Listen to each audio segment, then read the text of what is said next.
Welcome friends, आप सभी का स्वागत है फिर से एक नए वीडियो और एक नए टॉपिक पर। आज के इस वीडियो बहुत ही खूबसूरत प्लांट विंटर के दैंथस फ्लावरिंग प्लांट पर हैं, जो जिसके फूल देखने में भी खूबसूरत और इसके फूल कई कलरों में देखे जाते हैं।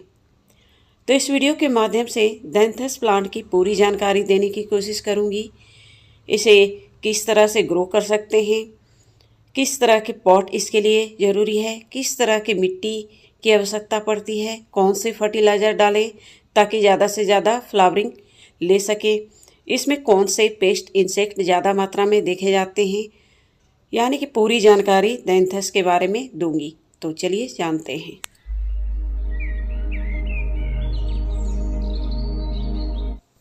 दैंथस एक खूबसूरत पेरिनियल्स प्लांटों में गिने जाते हैं। अगर हमारे यहाँ क्लाइमेट की बात करें तो ये एनुअल फ्लावरिंग प्लांट में ग्रो करते हैं, और जहाँ ज़्यादा ठंड सालों भर ठंड रहते हैं वहाँ के लिए पेरिनियल्स की गिनती में आते हैं। अगर इसकी केयर के बारे में बात करें तो दैंथस में आपको विभिन्न कलर, इस समय अगर नर्सरी पर जाते हैं तो कम रेट में आपको कई कलरों में इसके फ्लावर देखे जाते हैं। इसमें वाइट के अलावा पिंक, रेड, येलो, ऐसे बहुत सारे कलर आपको विभिन्न कलरों में देखे जाते हैं। इसे आप सीड और कटिंग दोनों से ग्रो कर सकते हैं।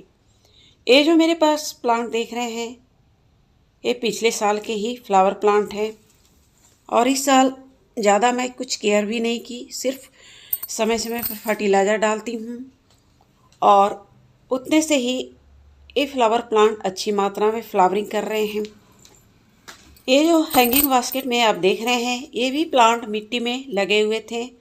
इसे कुछ दिन पहले ही हैंगिंग बास्केट में लगा दी हूँ ताकि इसकी खूबसूरती देखते ही बने। एक और आपको प्लांट मैं दिखाती हूँ, इसमें आपको फ्लावर कम नज़र आएंगे। तो आप सोच रहे होंगे इसमें फ्लावर कम क्यों हैं और उसमें फ्लावर क्यों हैं। क्योंकि दैंथस एक ऐसे प्लांटों की गिनती में आते हैं जिसे फुल सनलाइट पसंद है। वो जो प्लांट आप देख रहे थे पूरे फुल सनलाइट में रखे थे, और ये रखे हुए थे नॉर्थ वेस्ट के कोने में, जिसके कारण इसमें फ्लावरिंग कम मात्रा में देखे जा रहे हैं। यानी कि इसमें सिर्फ दक्षिण के साइड से धूप मिल रहे थे। तो देख सकते हैं पत्तों की ग्रोथ तो दिख रही है, लेकिन फ्लावरिंग थोड़े से कम नज़र आ रहे हैं। अब इस प्लांट को भी मैं पूरे दिन की सनलाइट में रख दूंगी ताकि इसमें भी अच्छी मात्रा में फ्लावरिंग हो सके। यानी कि इस दैंथस प्लांट के लिए 6 से 7 आवर की सनलाइट की आवश्यकता पड़ती है अच्छी फ्लावरिंग लेने के लिए। अगर हम इसके पॉट की बात करें तो दैंथस एक छोटे से छोटे पॉट में भी सरवाइव कर जाते हैं, लेकिन आप इसे चौड़ाई मुँह वाले पॉट में लगाएं तो इसकी ग्रोथ देखते ही बनती है। क्योंकि देख सकते हैं दैंथस चौड़ाई से बढ़ते हैं। इसके रूट कम गहराई वाले पॉट चलेंगे, लेकिन चौड़ाई वाले पॉट में आप लगाते हैं तो इसकी ज़्यादा ग्रोथ देख सकते हैं। यानी कि दैंथस प्लांट को आप लगाने के लिए 10 से 12 इंच के पॉट लें तो बेहतर है। अब हम इसकी मिट्टी की बात करें तो दैंथस एक हेवी फ्लावरिंग प्लांटों में गिने जाते हैं, जिसे मिट्टी भी थोड़े से मिट्टी में उपजाऊ बनाने के लिए आप मिट्टी, रेत, थोड़े से कंपोस्ट, और उसमें 2 भाग के करीब आप वर्मी कंपोस्ट और 1 भाग के करीब काऊ डंग, यानी कि मिट्टी के दुगना आप फर्टिलाइज़र मिलाएं तो इसकी अच्छी ग्रोथ भी देखी जा सकती है। और इसकी मिट्टी में आप नीम खली को मिक्स करना ना भूलें, क्योंकि देखते हैं इसके मिट्टी में अक्सर इसमें शंख जैसे कीड़े नज़र आते हैं, क्योंकि ये प्लांट पूरी तरह से चौड़ाई में फैलते हैं, जिसके कारण इसकी मिट्टी पूरी तरह से ढक जाती है। तो अगर आप इसकी केयर अच्छे से ना करें तो शंख जैसे कीड़े अक्सर मिट्टी में छुपे रहते हैं।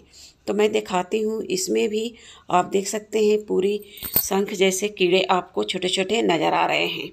क्योंकि एक गमला शेड में भी रखे हुए थे और इसमें धूप भी कम मिल रहे थे, जिसके कारण इसमें स्नेल देखे जा रहे हैं। तो ये देखिए फ्रेंड्स, आपको छोटे छोटे शंख जैसे कीड़े नज़र आ रहे हैं, जिसे स्नेल भी बोलते हैं। क्योंकि एक गमले मुझे छाँव में भी रखे हुए थे और पूरी तरह से इसमें ग्रोथ देखी जा रही है। फूल कम आ रहे थे लेकिन पत्तों की ग्रोथ के कारण इसके गमले पूरी तरह से ढके हुए थे, जिसके कारण इसमें मॉइस्चर भी थे और मॉइस्चर में ही ये स्नेल ज़्यादातर पनपते हैं। तो इस स्थिति से बचने के लिए आप इस प्लांट को ज़्यादा से ज़्यादा सनलाइट प्रोवाइड करें और समय समय पर इसकी मिट्टी की गुड़ाई करते रहें ताकि इस कीड़ों से आप बच सकें। अब हम बात करते हैं फर्टिलाइज़र की। अगर आपके डैंथस प्लांट में फूलों की कमी है, अच्छी तरह से प्लांट ग्रोथ नहीं कर रहे हैं और इसमें आप ज़्यादा से ज़्यादा फ्लावरिंग पाना चाहते हैं, तो 2-3 फर्टिलाइज़र आपको इसमें डालते रहनी है वीकली। तो चलिए मैं बताती हूँ वो कौन से फर्टिलाइज़र मैं यूज़ कर रही हूँ इसमें डालने के लिए। तो सबसे पहले मिट्टी की अच्छी तरह से मैं गुड़ाई कर लेती हूँ ताकि प्लांट फर्टिलाइज़र को जल्दी ऑब्जर्व कर सके। अब हम फर्टिलाइज़र की बात करें कि इसमें कौन से फर्टिलाइज़र यूज कर सकते हैं ताकि ज़्यादा से ज़्यादा हम फ्लावरिंग ले सकें।